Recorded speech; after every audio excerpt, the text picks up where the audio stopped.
Amen. Brothers and sisters, nahuman nato ang ato ang first lesson, the battle that should be won. No, and we learned there all the tactics of the devil, unsay mga strategy ni Satanas para madamag, para malitag o para mailad ang usa ka Kristohanon. No, dito nato na natun-an igsuon na grabe. Dili lalim di ay. No, kay ang strategy ni Satanas gikan sa una ug hantod karon consistent siya.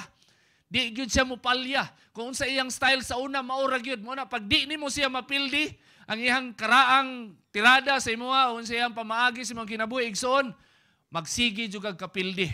Gialaw na sa Ginoo para makasabot ka nga mao na iyang pamaraan, giunana kaniya pag-ilad, ginaunana kaniya pagpildi, busa makabaton kag kaalam gikan sa pulong sa Dios o makabaton kag kaisog ug kusog nga mopildi sa unsay strategy ni Satanas. No, nga di na gyud siya modaog. Ingnay mong katapad ayaw na padag-ah. Ayaw na padag-ah. No, kay klaro na kay na, no? No, iya gyud na ni Satanas. No, dili na gyud na dapat modaog sa tuang kinabuhi. No, so ang atuang ikaduha nga lesson, mao ni siya importante sad ni kaayo. No, warfare level ni siya igsuon. Spiritual warfare. Og I think sa mga spiritual warfare na gibattle sa mga Christians, mao ni isa sa pinakagrabe nga gera. No, so ato ang lesson to entitled Defeating the Mammon God. No, ato ang goal ani igsoon pildihon nato ni siya nga klase nga demonyo sa kinabuhi sa usa ka Kristohanon. No? Na ako'y na encounter sa una demonic possession. It takes 2 hours magpalayas og demonyo ba? Takes 2 hours. First time nako 2 hours pag human ibalik na sad 2 hours na sad. Antod sa na trauma nami kay magsigirag balik-balik ang demonyo kay dugay kay mulayas tay uban tag 3 days ang uban isa ka bulan. Pero pag demonyo palayason nimo igsoon demonic possession na uban isa ka oras 30 minutes 5 minutes manglayas dayon sila. Pero kini nga klase nga demonyo di ni madag storya lang. Di ni madag storya lang. No, Mammon God. No, di ni madag storya lang. Nga palayason mo in the name of Jesus. The demon of money or Mammon God, I command you to go. Di na mulayas igsoon. Muna to ang tun-an karon, spiritual warfare. No? We will defeat the Mammon God. Unsa to ang anchor verse ani Matthew 6:24. Basahon nato. No, Jesus said, si Jesus mismo ningon, no one can serve 2 masters, for either he will hate the one and love the other, or else he will be loyal to the one and despise the other. You cannot serve God and Mammon. Now, take note. Una-unaag kadaghan igsoon. Wa kay mabasa sa Biblia nga ang Dios iyahang gikumpara iyang kaugalingon kay Satanas. Wa kay mabasa. Wa kay mabasa sa Biblia nga ang Ginoo nasay competition, iyang competition si Satanas. Di nimo na mabasa directly sa Bible. Pero naa kay mabasa karon mao na ato ang gibasa. Nga ang Dios ang iyang competition, kwarta. Basa na to. Og ang kwarta gitawag pag siya master. Kabalo mo unsay master, other term na Lord. Kung Lord ka, naa kay dominion. Ha, naa kay dominion. No? Si Satan, dili nimo maklaro kayog naa ba say dominion. Gitawag ni Jesus nga si Satan naa siya kingdom. No? Pero dili siya ka-compete ni Jesus. Walay competition ang Ginoo kay Satan igsoon. Wala siya competition. Asa siya naay competition, kini nga klase nga kalaban, Mammon. No? Mammon. No? In definition of Mammon, unsay giingon sa study.com, Mammon is a Judeo-Christian term, specifically referring to money, material wealth, avarice, or riches. Mammon may also be personified as a money demon or false god who is worshipped for the desire to gain wealth. No? Ang Mammon na igsoon or kwarta, gipersonified na siya as money demon. No? Maunang mabasa na to, ningon si Jesus, no one can serve 2 masters, as if ang kwarta mura siyag naay kinabuhi. Wabi kinabuhi ang kwarta. Di ba? Di ba? Wabi kinabuhi ang kwarta. Ang kwarta bi pinakahugaw, di ba? Sa kinsalay mo gunit. No, masugaw pa ko daw na sa toilet ng kwarta. Kulo wala. No, munang namoy kwarta panghatag lang na. Kay hugaw na ila. No? Hugaw pa na sa, kuan, kasilyas ng kwarta. No, kasilyas yun, murong kuan. No? Igsoon, no, klaro kayo, no, ang giingon sa Ginoo, no one can serve two masters. So ang usa ka butang nga walay kinabuhi, pwede din siya makabaton og kinabuhi. Unsa nga kinabuhi ang naghatag ni ana? Espiritu na sa igsoon. Demon. It is a spirit, a demonic spirit that has dominion and that has authority and that has influence nga maoy mo dumala, maoy mo control, maoy mo ilad sa imuha o madala sa imuha sa kalaglagan igsoon. Mo lang daghantag na dungog, no, tungod sa kwarta nagkamuritsing ilang kinabuhi. No, because they are under the influence of that kind of master. And so if that is the enemy, and grabe kay igsoon kay ang mga Kristohanon hantod karon mao gyapon ni ang kalaban. Man? No, mas dali palagi no na madumon possess ka, nya palayason sa imong kinabuhi. Dali ra palayason igsoon. Isa ra ka pulong sa Ginoo in the name of Jesus. Mulayas na ng demonyo ha. Pero kini nga klase nga demonyo igsoon, di ni siya mulayas maski pag ingnon mo in the name of Jesus. Di ni mulayas igsoon. Competition gi sa Ginoo. Two masters. No, you cannot serve God and money. Ano man? Because the position of this kind of enemy is always makilebel sa Dios. Naa siya diha. Ngayon ano man? Tungod kay saturated niya ang system sa kalibutan, igsoon. Naan na siya sa sistema sa kalibutan. Di siya mahawa-hawa, di siya matanggal-tanggal. Kay kung tanggalon mo ang kwarta, mapas mo, mampug ka. Kung may demonyo din yung mga kwarta, imong kwaon mo mga kwarta, ilabay ni mo, impasog ka. Muna iyang effect. Kung wala kay kwarta, dako kag problema. Kung naa kay kwarta, mamoblema gihapon ka. No? Unana ang iyang impact igsoon mo nang lisod sa palayason. Kaning ang klase nga kalaban igsoon. So when you let the demon of money rule over you, what will happen? When you let the demon of money rule over you, number one, you will worry. Matthew 24, di ba? You cannot serve God and mammon. And verse 25, giingon ni Jesus ato, naghisgot siya, do not worry. So pasabot ana igsoon, if God is your master, di ka mag-uul. If money is your master, mag-uul ka.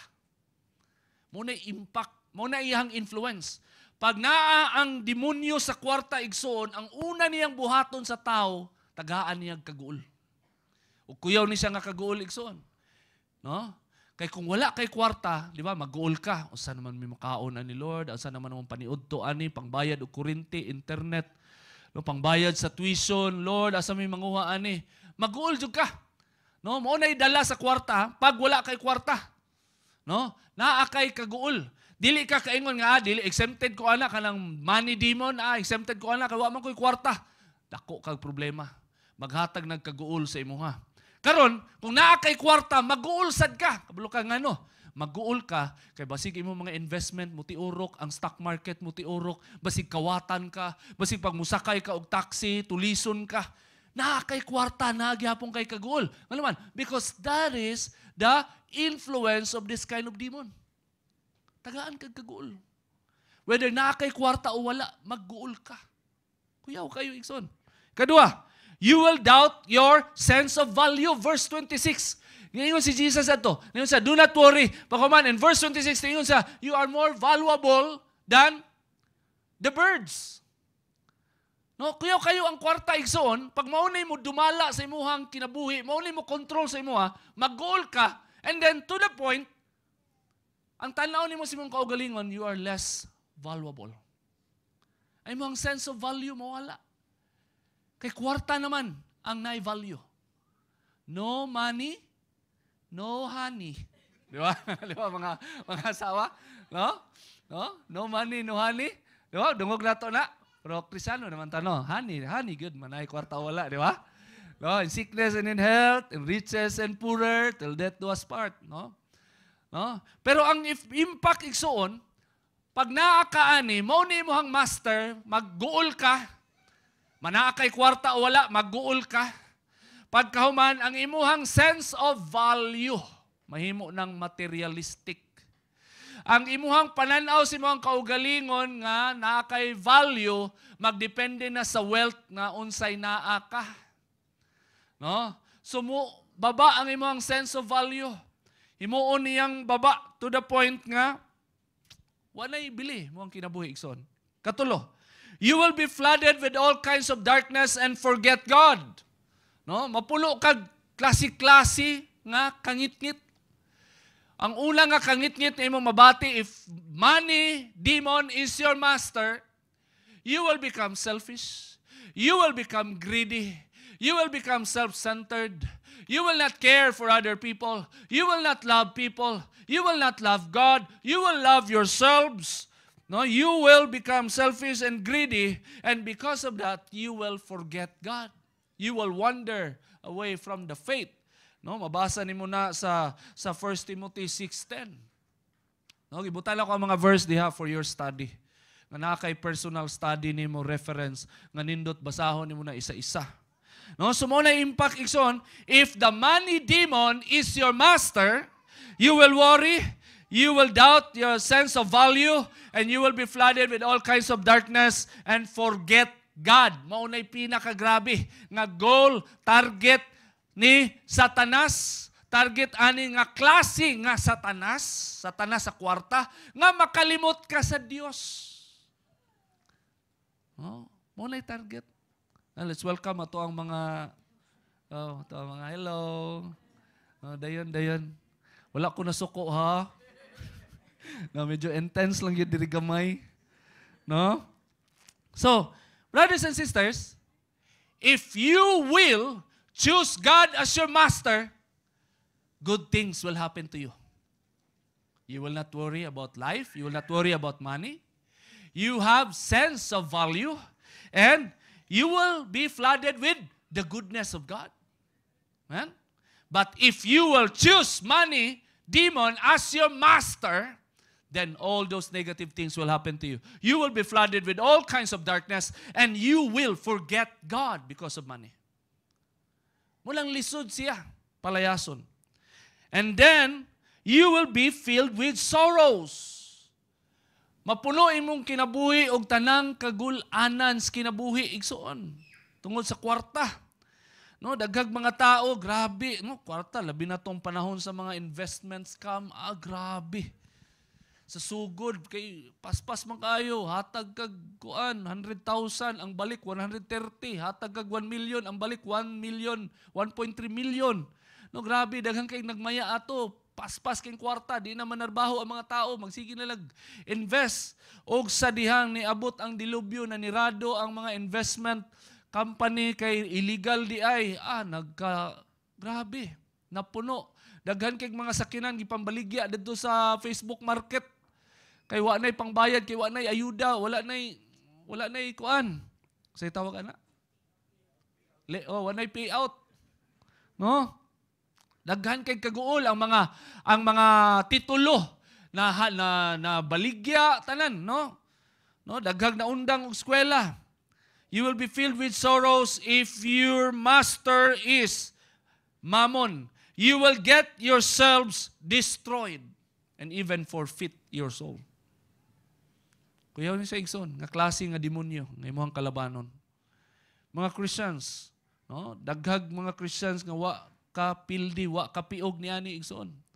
Ano man, when you receive Jesus your Lord and Savior, you are saved by grace. But the moment you walk in the Lord, you will encounter this demon. The mammon demon, the demon of money. And you must overcome that demon by the faith that you have so that the dominion of that demon will cease in your life. Kaya kung dili, grabe, di ka ka-survive. So how do we defeat the mammon god? How do we defeat? Nabasa na nato ganina. This is the statement. We defeat the mammon god by serving the real God alone. It's just a matter of service. Kinsa ang imuhang alagaran? Si God, urang kwarta. Hana ra na siya ka-simple. No?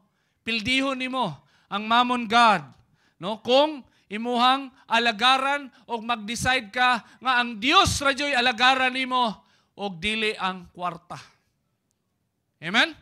Dios lang gyud. No, siya lang ang imong master. No, kay gingon no ni Jesus sa Matthew 6:24, no? For either he will hate the one and love the other. If you will love God, you will hate money. If you will love God, you will hate money. No? If you are loyal to God, you will despise money. You will despise this demon. You will despise this kind of master. You will despise all the negative impact of money in your life if you will make God your master. Siya lang. Wala na ilain. So di na ka-eksena ang kwarta sa imuha. Amen? No? You know, daghan kaayog wala nila hutay sa Kristohanong kinabuhi tungod sa kwarta. Dili ka simba kay walay kwarta. Kabalo mo na, di ba? Di ka kasimba kay wala kay kwarta, wala kay pamasahe, katisting ko ana sa una. Di ka kaapil og Bible study kay wala kay pamasahe, kwarta ang mudikta sa imuhang pagtuo. No? Testing ko ana sa una, pero sa diyang gifight na ko, nang lusot ang kwarta igsoon, na ay magpasakay, libre, way bayad para makaadto lang kag prayer meeting. Mutabang yun ang Ginoo sa imo ha. Basta himuon nimo siya nga siya ang master. Amen? No? No, ana siya igsoon. So kailangan atuag yun yung mapildi, o mapildi siya kung mag-decide ka nga, Lord, ikaw gid akong alagaran. Wala ko'y kwarta, Lord, o naa ako'y kwarta, ikaw gid akong alagaran. Musimba ko, Lord, masig wala ko'y kwarta. Samot na, kung na ako'y kwarta, Lord, musimba jud ko. Dilibiyata nang na kwarta, igsoon, manimba. Libiyata nan. No? Daghan bayag na kwarta nga way panahon sa simba. No? So, we defeat the mammon God by serving the real God alone. Now, when we serve God, I have 2 points. When we serve God. When we serve God, we give to God. When we serve God. It's impossible. It's impossible to defeat the mammon God when you choose to serve God that you don't want to give to God. Nga naman, because the stronghold, the foothold of this kind of demon is money. Money ni siya. No? Non-living things, but gi-carry niya ang influence o ang dominion sa demonyo sa kwarta. In order to defeat that demon, you need to make God your master. In order to make God your master, you need to learn to give to God. Because if you will not do that, that kind of demon will not die in your life. I will prove to you. Malachi chapter 3 verse 6 to 12. Makabasa na to diri igsoon, unsay mahitabo sa usa ka tawo nga nakaila sa Dios pagkahuman ni dili nga muhatag sa Dios, unsay impact sa demonyos kwarta. Na igsoon. Malachi chapter 3 verse 6 to 12. Gingon diri yung pulong sa Ginoo, for I am the Lord, I do not change. Ningon ang Ginoo, ako ang Ginoo. Ako ang Ginoo og dili ko mabag-o. Pasabot, ang prinsipyo sa Ginoo applicable, no, sa tanang panahon. Therefore, you are not consumed, O sons of Jacob. Yet from the days of your fathers you have gone away from my ordinances and have not kept them. Return to me, and I will return to you, says the Lord of hosts. In other words, repent, and I will forgive you. No, but you said, in what way shall we return? Nangutaan na daw ang mga tao, Lord, sa unsa man may paagi maghinulsol, mubalik kanimo kay confident kay sila, kay wa sila sala lagi. Ang tanaw nila silang kaugalingon ba, mga righteous. Tarong nga mga tao, wa sila kabalo nga nakasala sila. So unsa ingon sa Ginoo sila, do not rob God. Another translation, do not cheat God. Sa Bisaya pa, ayaw kawati ang Dios. Ningon ang Dios sila, so kuratan sila. In verse 8, will a man rob God? No, kisa man tayo makakawat sa Dios. Nga Diyos man siya. Espiritu baya siya. Makawatan ba rin ng mga espiritu? Di ba? Katong kalag-kalag, unsay gikawat, biko. Di ba? Biko lang. No? Pero di juga kakawat sa mga espiritu. No? So nangutala ang mga Israelita, will a man rob God? Then, ingon sa ingon, yet you have robbed me. But you say, in what way we have robbed you? No, ang reply sa Ginoo, in tithes and offerings. Do you know what is tithes? 10% of everything in your life. Offering is your generous giving to God. Ang tithes, 10% of everything. That means, that's a sign that you are loyal to God. That's your loyalty to God. Offering, that's your generosity to God. O ang ingon sa Ginoo, gikawatan ko ninyo because you did not give your tithes and offerings. So in verse 9, what is the effect? Because Israelite people, they withhold their giving to God. Unsa impact? You are cursed with a curse.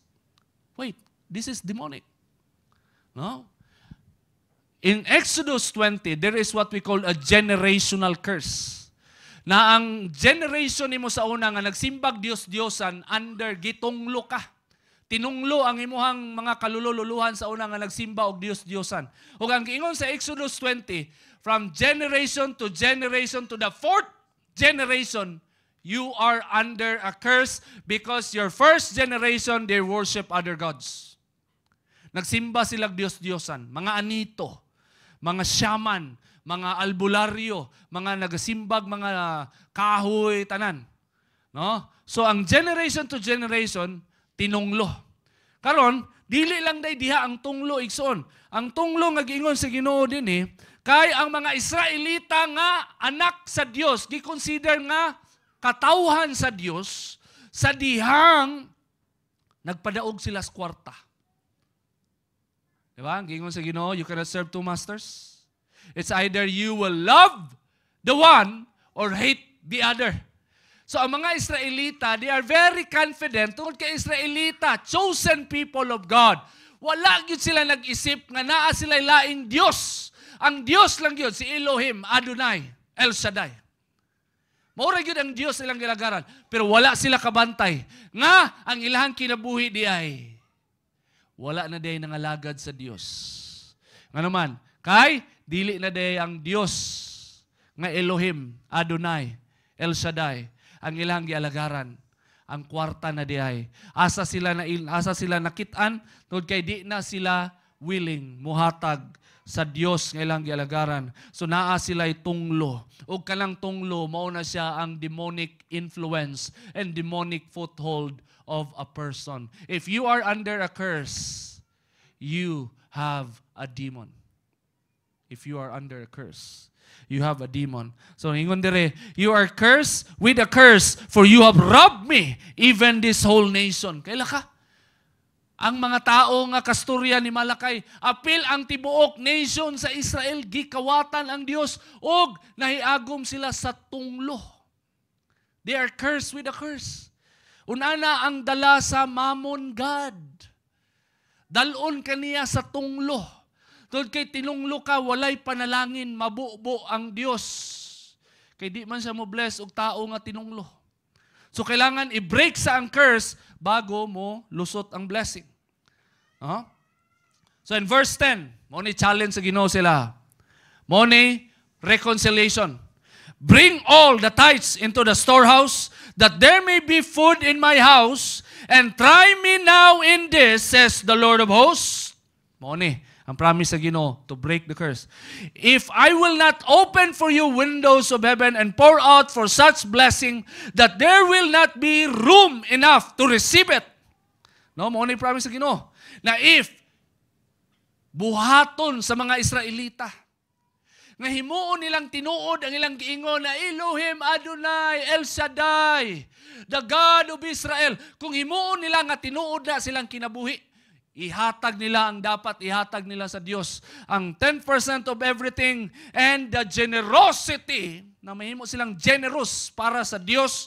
O ang promise sa Ginoo, pagbuhaton na niya, mabuak ang tunglo. Pasabot anang pag mabuak ang tunglo, mulusot ang panalangin igsoon. Muna pasabot ana. No? Pag ma-break ang tunglo, mulusot ang panalangin. So muna giingon, gi-promise, if I will not open for you the windows of heaven and pour out for such blessing that there will not be room enough to receive it. Kasi gusto ana. Blessing nga, mag-awas-awas nga, wagyoy. Grabe. No? Siksik, liglig. Muna, no? Umaapaw. Una nga panalangin, maunay gusto sa Ginoo sa iyang katawhan igsoon, pero mga Israelita, abi nilang tama sila. Abi nilang okay kay sila spiritually, pero dili di ay. Nga naman, tungod sa kwarta. Kaya sabi ko ning kwarta, mamislok na to ba? Abi na to dili spirituhanon nga butang ba? Spiritual na siya nga butang igsoon.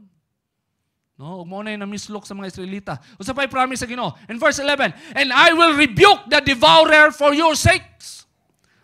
So that he will not destroy the fruit of your ground, nor shall the vine fail to bear fruit for you in the field, says the Lord of hosts. Ang tao day na tinunglo igsuon, na day devourer. Kristiyano nga tinunglo. Murag lisod man na basahon. Kristiyano na tinunglo. No? Tao na lang. Kaya murag di applicable ang Kristiyano nga tinunglo. No? Ang mga Israelita, nahimo silang tinunglo. Nga naman, gusto nila si God ang master. Pero pag abot sa kwarta, sila ang master. Anak man na. So, wa sila nihatag. No, tibok nation under curse. Because whole nation is under curse. No, because whole nation is under curse, there is a devourer. Tig kuha, tig kawat, tig kaon, tig lamoy, sa tanang panalangin nga mo abot sa imuhang bulsa. Wa mo na tingala igsoon nga nung nakay sweldo pagkaugma, wala na. Ha? Asa naman tong sweldo na ako nga. No? Mas literal pa yun, asa naman akong pitaka? No? Matingala ka. Do you think that's a coincidence? Ha? Nga ang kinabuhi nga dili si Jesus ang Lord. Tapos tungod kay dili man si Jesus ang Lord, ang kwarta ang Lord. No? Na ay devourer. Giingon na siya, kung imuha nang i-break na nga tunglo igsoon, God will rebuke the devourer of finances. He will rebuke. Remember na mo sa una, sa bunawan sa una, tingala mi nga, ang isa ka sako nga bugas, dali ra kay mahurot ba? Mga isa ka bulan ra. Wa pa sa Ginoo ba? Hala, walay asinso, grabe jud kayo. Mga bugas, dali ra kay mahurot. Pero sidang si Jesus na ang Lord, tingala mi nga hinay naman mi mangaon. Anong idea, hinay ka lang nikaon ba? Pero kapalit na nindot nga bugas. Makasimba. Nakarenovate sa balay. Ano ba? Pero tanaw ka, sweldo, parihar man. Laji devourer, igsoon. Laji devourer, matingala ka. Ang kuya mo gudana, espiritu mo na igsoon mo na matingala ka nga, no? Asa naman akong kwarta, uy? Asa naman itong hinatag ni mama? Asa naman itong nadawat na ako nga bonus? No? Matingala ka, asa nang nangadto imong kwarta igsoon, it's the devourer. No? Pag imuhang i-break ang curse, pag imuhang itugyan, igsoon ang kwarta diha sa Dios tungod kay siya ang Lord sa imuhang kinabuhi. No? I-bless ka sa Ginoo nga walay limit. Pag kauman i-rebuke pag yun niya ang tigpangawat sa imuhang kwarta. Apil ang mga palautang magpalayo nimo igsoon pag bless ka. Isa man na ka ng mga palautang si mong kinabuhi, devourer man na sila. Ginagamit na sila ni Satanas para dili ka maka-feel nga bless ka. Yes, that's true. If God is your master, mga wala na silang apilig soon. Uy, pastor, sure ka na, pastor? Lagi, tudluan mo ka na mo saon. Tinuod na siya. No? And then, kayo, in verse 12, and all nations will call you blessed, for you will be a delightful land, says the Lord of hosts. Kuyaw kayo. Ang mga tao maingon siya, grabe lagi ka ka-bless. Grabe lagi ka ka-abunda. Nya imo ang simple living lang. Imo ang salary, okay ra. Pero nga nung bless kay ka, makaadto mo kag Hong Kong. Praise the Lord. Palakpakan natin na tumag ti ayon, Vic. Gabagi kag Hong Kong ba? Praise the Lord. Asa ta mo adto, pastor, nga ni? Jensan. Pwede Singapore. No? Grabe. Grabe kayo. Muna na kanindot, Tikson. If God is your master, you will learn to give to God. And when you learn to give to God, God will break the curse. Because God will break the curse. He will flood you with blessings beyond your imagination. Amen? Naga ito diri, nagkasakyanan. Kaingon siya, worthy ba may magkaruog Montero? Diba? Bro, Lex? Oh, kaingon ko si Brother Alex na, ngayon ba may magkamuntiro ng pastor? Grabe naman kain niyo eh. Lah, yaatag mo yung sa Ginoo. Wa man jud sila ka-imagine. Unsay panalangin nga ibubuo sa Ginoo. Di ni mo masukod igsoon. Di ni mo masukod. No? If the curse is broken because the lordship is being transferred from money demon to the real God. Hallelujah. Palakpakan na ito ang buhay ng Diyos. No? 2 Corinthians chapter 9 verse 6 to 8. No? Nindot ni nga perspective sa giving. Heart sa giving. Ang Old Testament, naghatag siya balaod. Kita, New Testament man ta. New Covenant. Christians. So, ang Old Testament, di na to siya ma-apply as is like a law, same with the Israelite people. Because we are under the grace, we are New Testament people, we believe in Jesus. They don't know Jesus yet during their time. But the principle is the same. The principle is the same. If you will withhold your money to God that you serve, curse, really, you will experience. No? Did you come blessed? So, unsay ang heart sa giving? Gi-explain ni Apostle Paul, 2 Corinthians 9, 6 to 8. Remember this. A farmer who plants only a few seeds will get a small crop. But the one who plants generously will get a generous crop. Very practical idea. Nga pag gamay lang imong itanom, gamay ra jud kag anihon. Pag dako ang imong itanom, dako ka og anihon. That's a principle. Amen? That's a principle. Kasabutaan na. In verse 7, you must each decide in your heart how much to give. And don't give reluctantly or in response to pressure. No, niingon si Apostle Paul, kung muhatag manggaling ka, pag muhatag ka, hunaag maayo. Worth it ba nga muhatag ka for the Lord? Magunahula ka, nga nung muhatag mo for the Lord. What's my reason? Hey, He is Lord. He is God. He is the God of my life. He is the author of everything. He is the source of all the blessings. So mag-decide ka in that perspective. Pag mag-decide ka, ang ingon sa Biblia, don't give reluctantly or in response to pressure. Nga na-pressure lang ka, gihadlok ka sa pastor, oh, ma-impyerno mo pag di mo muhatag. Muhatag ta, kabising ma-impyerno ta, karong adlaw. Nagama mga pastor, nga buhat ana, manghadlok mga membro. No? Di magpasabot. Manghadlok lang. So according to the Bible, don't give reluctantly or in response to pressure, for God loves a person who gives cheerfully. Kuyaw, no? Dili enough ang muhatag igsoon, na? Kuyaw, kaya ito ang Ginoo. No? Kung sa tao pa na, bisag unsa, by hook or by crook, iuli gilang kwarta, ihatag gina. Magkatawa din ka kay gihatag, no? Pero Ginoo, dili igsoon. Give. Muhatag ka because I am the Lord of Lords. Pag muhatag ka, pag magtanaw ka ang Ginoo sa mong kasing-kasing, nag-guol man niya. Na may kaguol makita, gamay kasing-kasing ng bataan. Uy, bago ni hatag, nitulo pa ang luha. Dili malipay ang ginawa na igsoon. Di mo mailad ang Ginoo. Matingala ka, anong di man ko bless? Naghahatag naman ko sa church. Ano man, God loves a cheerful giving. Nga pag muhatag ka, apilig ngisi gamay. Smile gamay. Nga naman, because you're showing to God that you're not attached to money. Money has no hold in your life. The money demon has no foothold in your heart.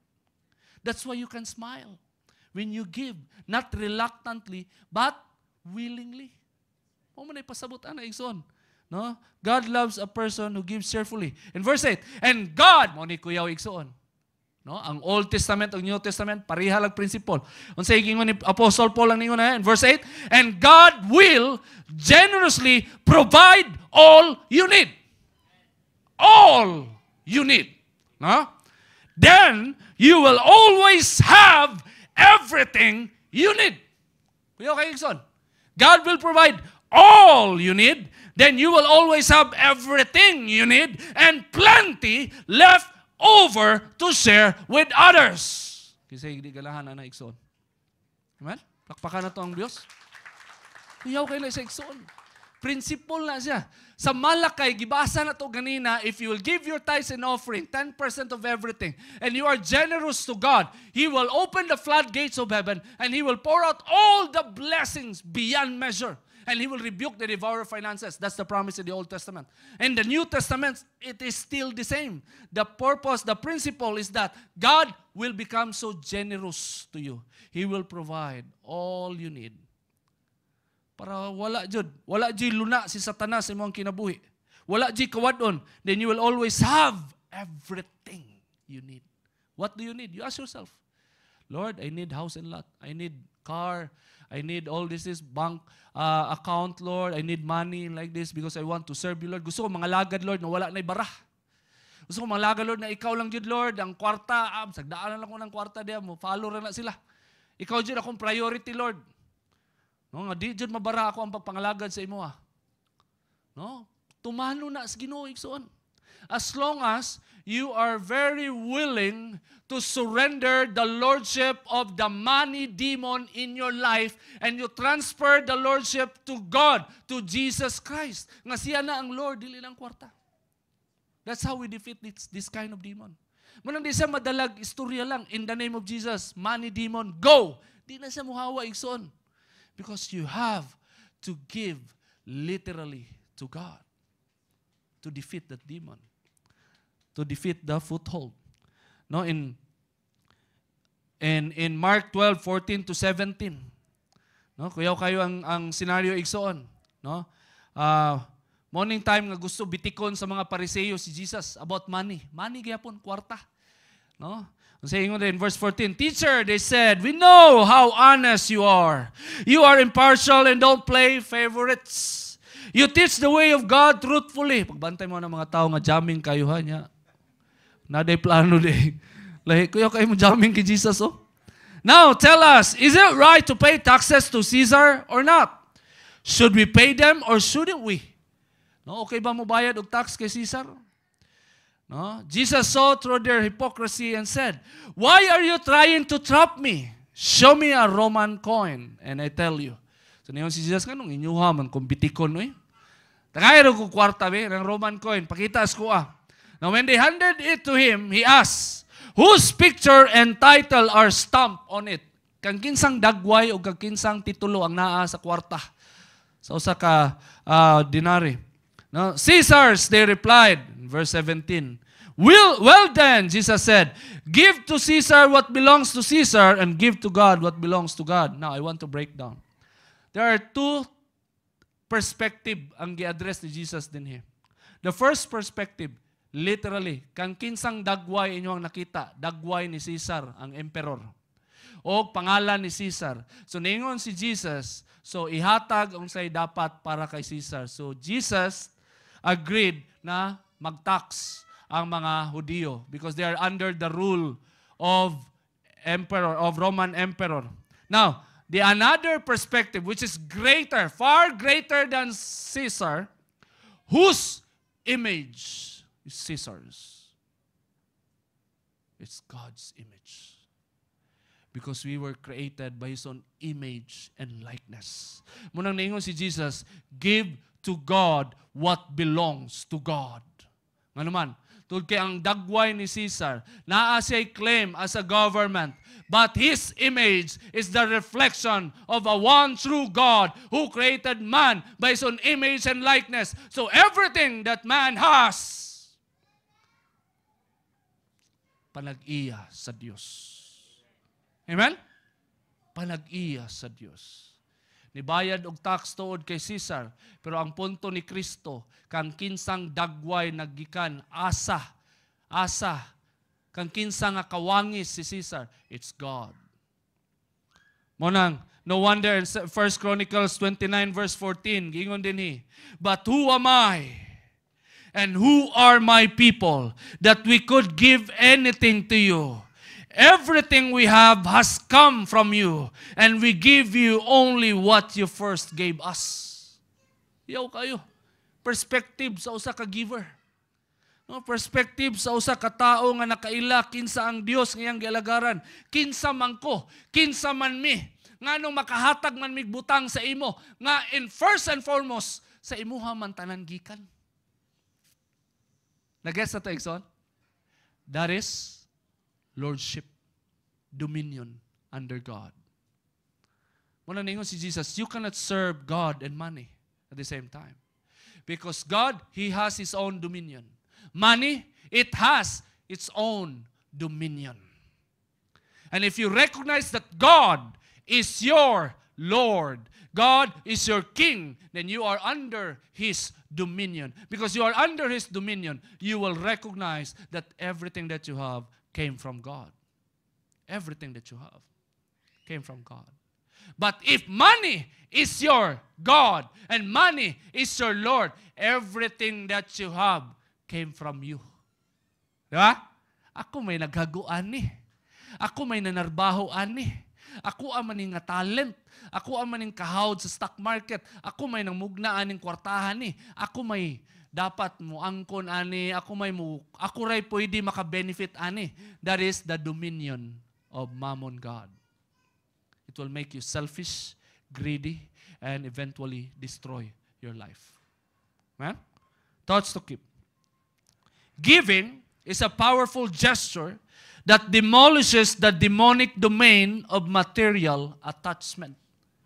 Kanang muhatag ka igsoon, that's very spiritual. Alam mo yung kasi Ginoo nga Lord, barog jud kas Ginoo ba na kay kwarta o wala mo yung kas Ginoo nga Lord. Since you are my Lord, you are also the Lord of my finances. And so when you give your finances to God willingly, cheerfully, you are dismantling the demonic foothold of money demon in your life. Madismantle igsoon.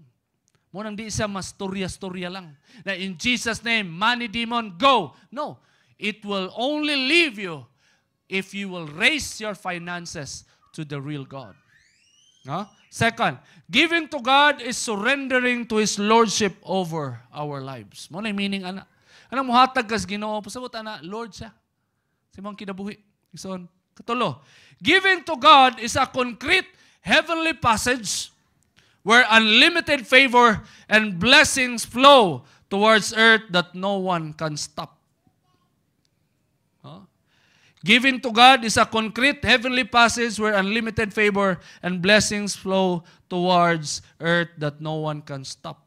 No? Unana ang gahom sa paghatag igsoon.